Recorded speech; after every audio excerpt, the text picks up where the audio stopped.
Well, for more, we can speak to France 24's Gulliver Cragg, who joins us from Kyiv.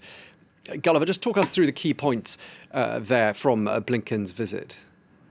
Well, one of the main points was how serious he wants us to believe the United States is taking the threat from Russia. Antony Blinken clearly thinks that the troop buildups and the bellicose language coming from Moscow is something to be taken seriously, and he pointed to Russia's past form in recent history to back up his arguments. Russia did invade Georgia in 2008. Russia did take military action in eastern Ukraine and continues to support and basically direct so-called separatists in the eastern Ukrainian Donbass region, where the war is continuing. He also stated that there would be no decisions about Ukraine without Ukraine. That's something that the Ukrainians very much want to underscore, and clearly the timing of this visit, coming to Kyiv before going to Berlin to meet with his German counterpart and then on to Geneva to meet with his Russian counterpart, Sergei Lavrov, was designed to show that Antony Blinken is absolutely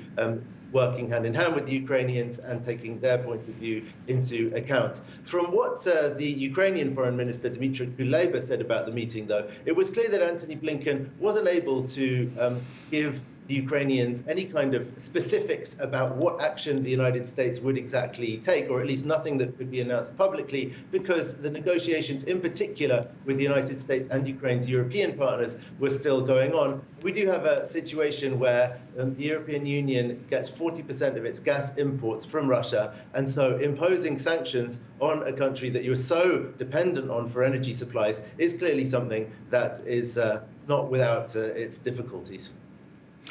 And Gulliver, just tell us what it feels like in Ukraine right now. I mean, is there a good deal of nervousness in the air?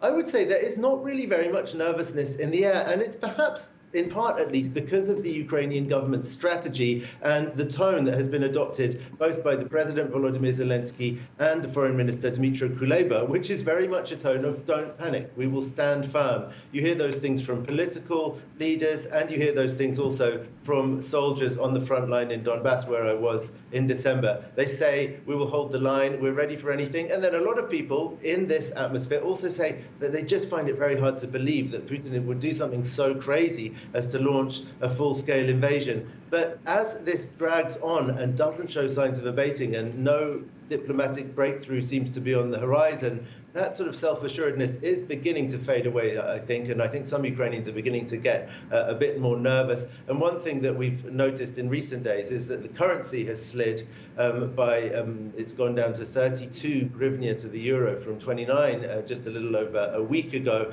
And Ukrainian economists say that they think that's clearly a sign that investors also are getting worried and perhaps not committing to projects in Ukraine that they might have done had there not been this risk of war hanging over the country, which just shows that Putin doesn't actually even have to take military action. The very threat of it can already cause pretty difficult problems for the country.